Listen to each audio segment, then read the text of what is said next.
kami semua menerima firman-Mu Tuhan yang mau ditaburkan.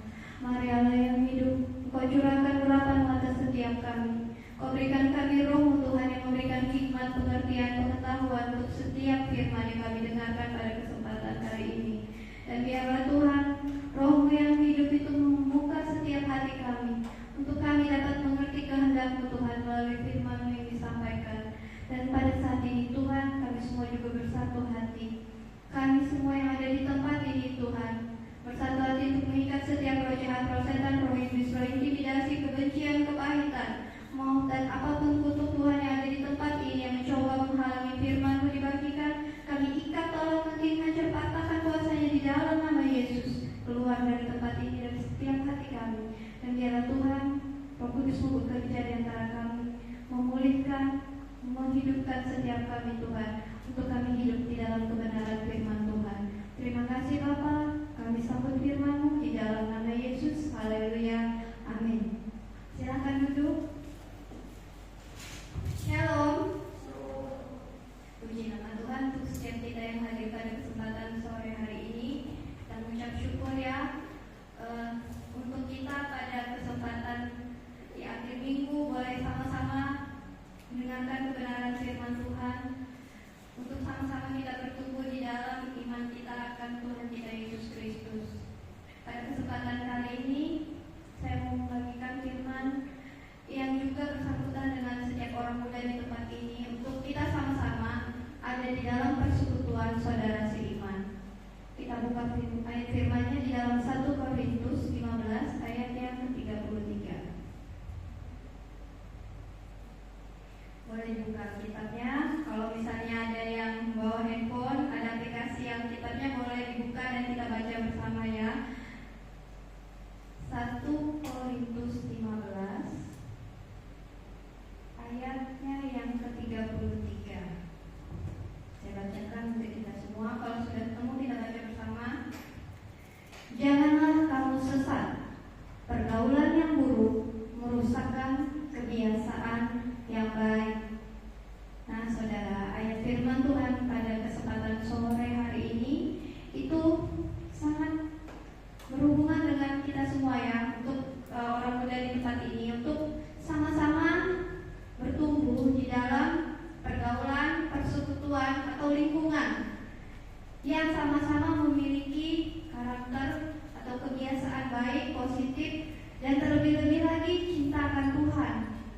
Ya karena akhir-akhir ini ya kita semua tahu bahwa pergaulan di luar sana itu tidak baik-baik saja.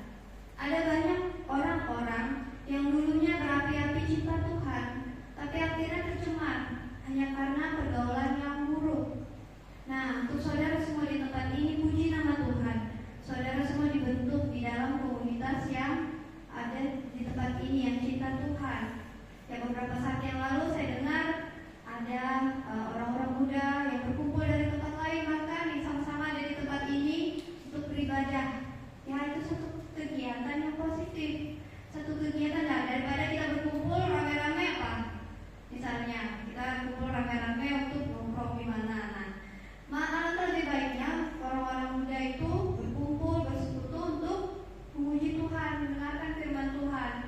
Ya itu satu kegiatan yang bisa diapresiasi ya. Kita biasanya berkumpul orangnya segini-gini aja, tapi kemarin lumayan ya Kakak Gus, orang-orangnya berkumpul banyak dari tempat lain. Jadi selain kita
isinya orang-orang yang tidak berkembang, itu dia yang dulunya baik bisa berubah menjadi sama seperti orang-orang itu.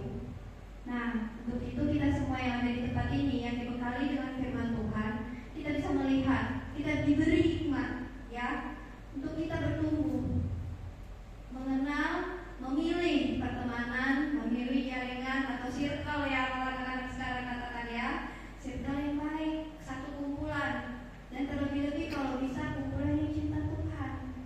Karena apa? Karena di luar sana orang-orang itu baik hanya kepada orang yang baik saja.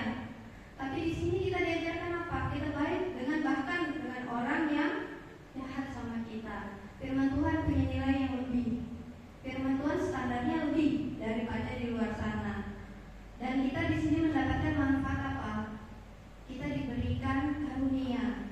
Kita diberikan Tuhan hikmat untuk kita dapat dibekali nanti sepanjang hidup kita, untuk kita dapat bertumbuh, untuk kita dapat memilih keadaan yang baik. Jadi kita tidak terjerumus ya dalam pergaulan, tidak terjerumus di dalam hal-hal yang buruk di luar sana. Ya kalau misalnya memang kita sudah dibekali, tapi misalnya kita pun jalannya serong, Tuhan punya cara untuk bawa kita kembali. Tuhan punya cara untuk memulihkan kita, asalkan kita tidak meninggalkan iman kita ya. Asalkan kita tetap berpegang teguh sama Tuhan. Salah pun Tuhan bisa pulihkan, karena tidak ada yang mustahil. Nah, dalam hal ini kita mau belajar. Ada nggak cerita orang muda yang berkumpul, misalnya dalam satu kumpulan ya, yang cinta Tuhan? Kita mengatakan ada orang-orang muda yang ada di dalam satu kumpulan yang sama-sama cinta Tuhan, yang militan di dalam Tuhan. Kita belajar dari orang-orang muda ini. Kita buka ayatnya di Daniel pasal 1 ya. Di sana ada orang-orang muda yang pada saat itu mereka ini ada di dalam pembuangan. Mereka dibawa dari tempat asalnya ke negeri lain, karena waktu itu ya, kalau misalnya nih tempatnya misalnya dikalahkan, ditaklukkan, mereka harus dibawa ke tempat lain dan dijadikan budak. Ya, orang-orang muda ini dibawa ke tempat lain untuk mereka melayani tuan yang lain di negeri yang asing.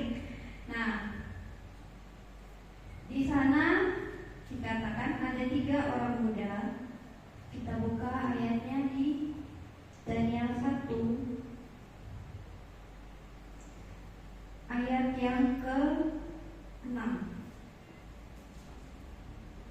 Saya bacakan buat kita semua. Kita mulai dari ayat ke-6.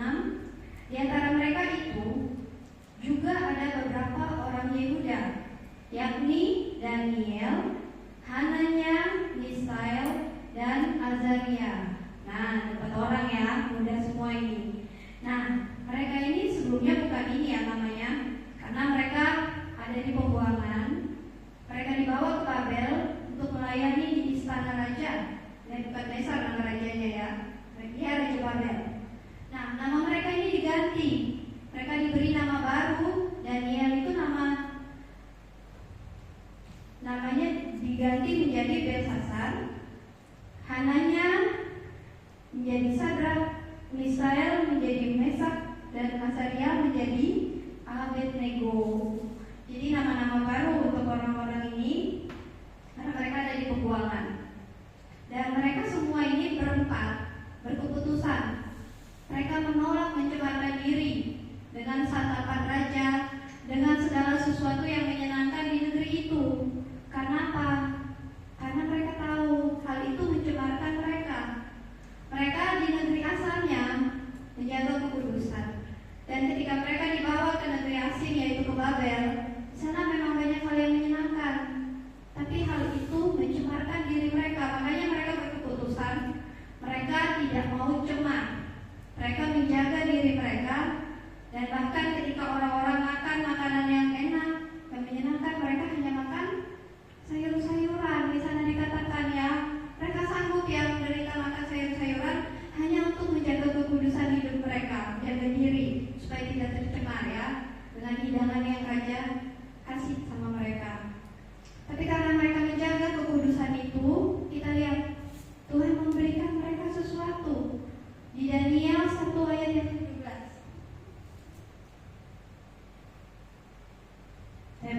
untuk kita semua. Kepada keempat orang muda itu, Allah memberikan pengetahuan, kepandaian, dan tentang berbagai-bagai tulisan dan hikmat. Sedang Daniel juga mempunyai pengertian tentang berbagai-bagai penglihatan dan mimpi. Nah, saudara, ketika mereka semua menjaga hidupnya sungguh-sungguh ya, dengan menjaga kekudusan, Tuhan berikan mereka karunia, Tuhan berikan mereka hikmat, pengetahuan, ya, kepandaian, dan tambahan Daniel juga diberi pengertian tentang berbagai penglihatan dan mimpi. Yang kita tahu pada akhirnya nanti Daniel menjadi seorang yang besar di negeri itu ya. Nah, itu karena mereka menjaga hidupnya. Tuhan memberikan mereka karunia khusus. Karena Tuhan melihat orang-orang muda ini adalah orang-orang yang cinta Tuhan. Ya, mereka juga adalah orang-orang yang berintegritas. Mereka tekun, bertanggung jawab. Ya, artinya dapat dipercaya. Coba lihat apa yang mereka lakukan di ayat yang ke-19. Ketika raja bercakap-cakap dengan mereka, di antara mereka sekalian itu tidak didapati yang setara dengan Daniel, Hanania, Misael, dan Azaria. Maka bekerjalah mereka itu kepada raja dalam tiap-tiap hal yang memerlukan kebijaksanaan, pengertian yang ditanyakan raja kepada mereka. Didapatinya bahwa mereka 10 kali lebih cerdas daripada orang berilmu dan semua ahli jampi di seluruh kerajaannya. Nah, mereka ini adalah orang-orang muda yang didapati 10 kali lipat lebih cerdas. Karena apa? Karena hikmat yang Tuhan berikan ketika mereka menjaga hidup mereka.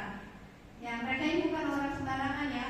Dikatakan di ayat 1, kalau kita baca keseluruhannya, mereka ini adalah keturunan raja dan kaum bangsawan yang dibawa ke pembuangan ke Babel dan dijadikan pelayan Raja Babel ya. Jadi orang-orang ini dipilih khusus memang dari kaum bangsawan. Tapi apa yang mereka lakukan di negeri yang asing, ya mereka menjaga diri dan mereka pun didapati sangat berintegritas dalam setiap pekerjaannya sehingga mereka menjadi orang-orang kepercayaan ya. Bayangkan raja bertanya kepada budak, percaya kepada budak yang dibawa ke negeri asing ya, karena mereka adalah orang-orang yang bisa diandalkan dalam pengetahuan ya.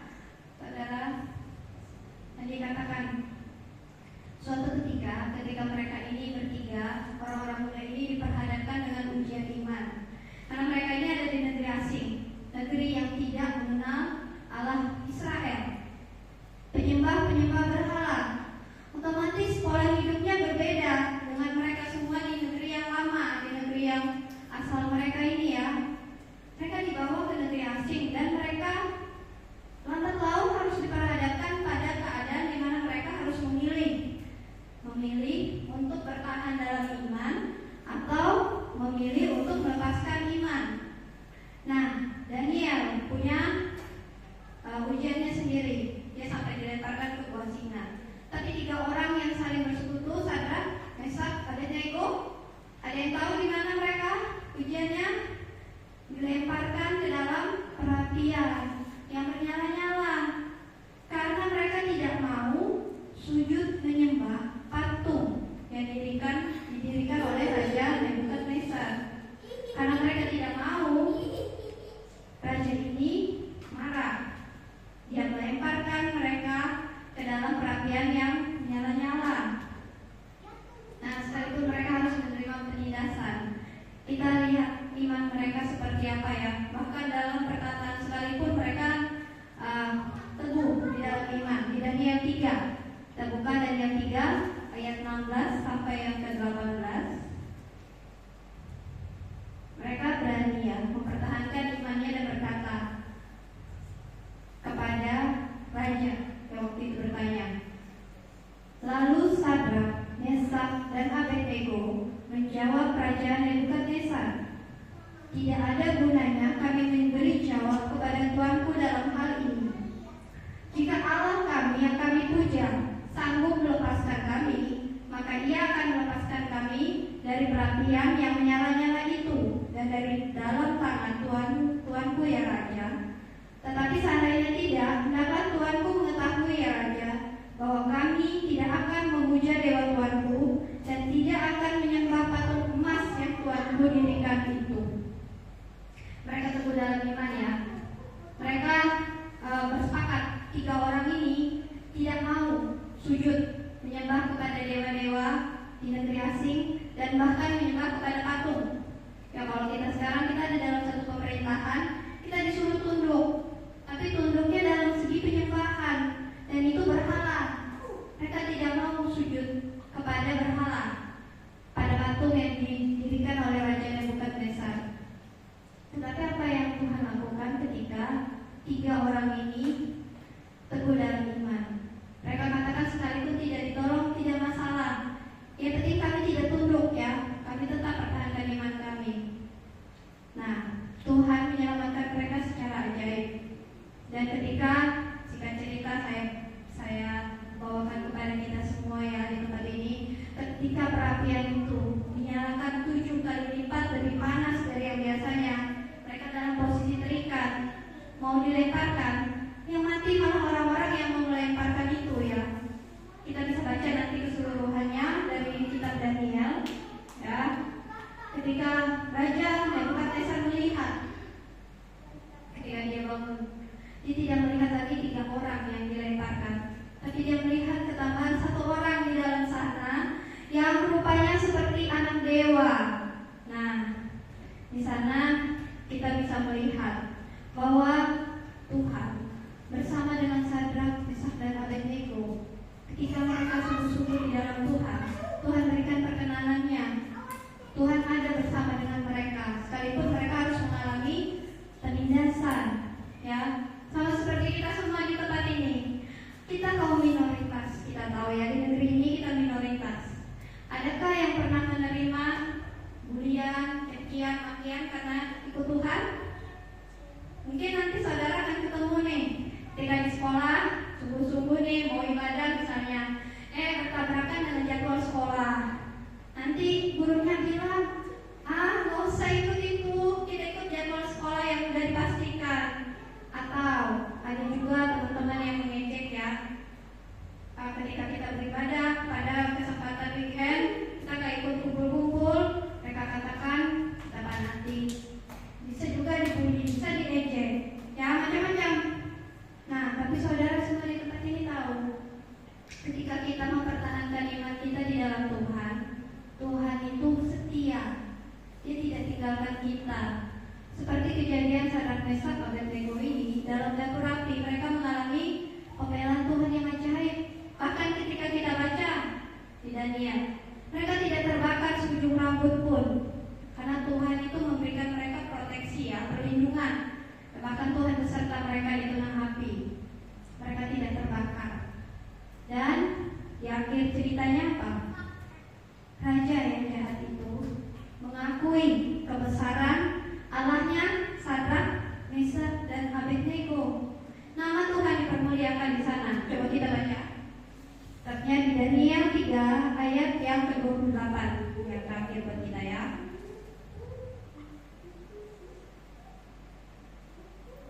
Berkatalah Nebukadnezar, terpujilah Allahnya Sadrak, Mesak, dan Abednego. Ia telah mengutus malaikatnya dan melepaskan hamba-hambanya, dan telah menaruh percaya kepadanya dan melanggar titah raja, dan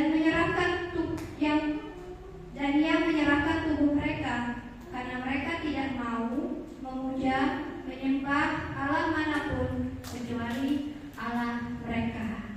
Nah, ketika kita sungguh-sungguh dalam Tuhan, mungkin pada awalnya kita mengalami penindasan, kita dibully, kita diejek, kita bahkan mengalami hal yang tidak enak.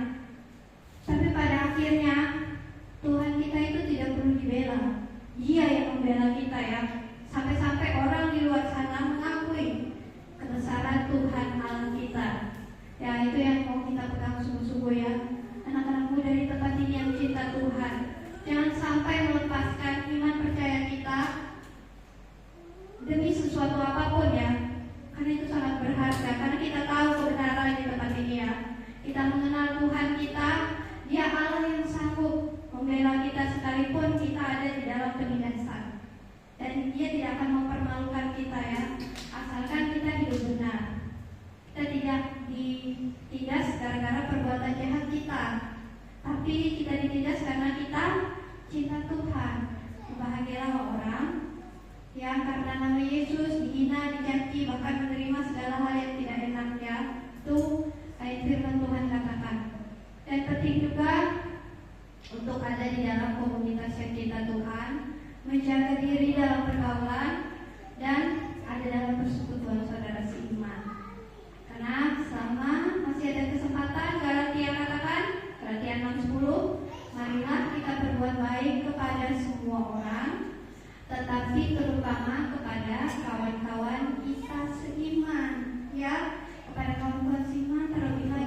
memberkati jalan keluarga dalam pelayanannya. Seluruh sidang pemuda yang lain pada malam hari ini, Engkau memberkati mereka dengan luar biasa. Seluruh sidang pemuda yang hadir pada malam hari ini, kami menyerahkan ke dalam tangan Tuhan. Engkau yang menyertai, melindungi, menjaga mereka. Engkau yang membentengi setiap pemuda remaja di tempat ini dengan kuasa Roh Kudus-Mu. Engkau terus memberkati mereka dalam sekolah dan kuliah mereka. Engkau yang memberkati mereka terus Tuhan dalam pekerjaan, dan apapun mereka lakukan, Engkau berhasil dan beruntung. Engkau berkati mereka dalam keluarga terlebih dan pelayanan mereka. Engkau tambahkan karunia talenta atas setiap anak-anak muda remaja-Mu di tempat ini, sehingga hidup mereka boleh memuliakan nama-Mu melalui talenta yang Engkau berikan dalam setiap kehidupan mereka, dan nama-Mu dipuji, dimuliakan melalui setiap kehidupan mereka, dan mereka boleh memancarkan terang Kristus dimanapun mereka berada. Terima kasih Tuhan, terima kasih Yesus. Sebentar kami akan berpisah satu dengan yang lain. Kami percaya Engkau menyertai, melindungi, menjaga setiap kami, anak-anak pemuda remaja di tempat ini dengan kuasa Roh Kudus-Mu, sehingga kami boleh sampai ke tempat tujuan kami dengan selamat. Dan kumpulkan kami Tuhan pada ibadah-ibadah yang lain beserta saudara-saudara seiman kami di tempat ini untuk bersama-sama memuji dan memuliakan nama-Mu. Terima kasih Tuhan Yesus. Di dalam nama Yesus kami berdoa dan mengucap syukur. Haleluya. Amin. Puji nama Tuhan. Untuk umat kita, jadwal bisa dilihat di dalam grup. Kemudian untuk menabung bisa menghubungi saudari Olga setelah ibadah ini. Kemudian untuk pada malam hari ini ada yang spesial. Jadi yang ulang tahun bulan Januari sampai bulan Juli boleh maju ke depan. Siapa aja? Maju. Kita mau merayakan. Sudah lama tak merayakan. Ayo, maju. Bisa jadi? Happy birthday to you. Oh, dia aja katanya. Ya, maju. Ayo maju. Bring Hansen sama Febrian. Baby WK baru nonton kemarin, masih first graduate, masih hangat-hangatnya. Siapa lagi?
ibadah kita selesai, acara kita selesai, silakan duduk.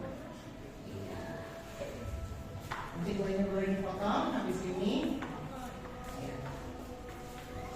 Di lapangan ada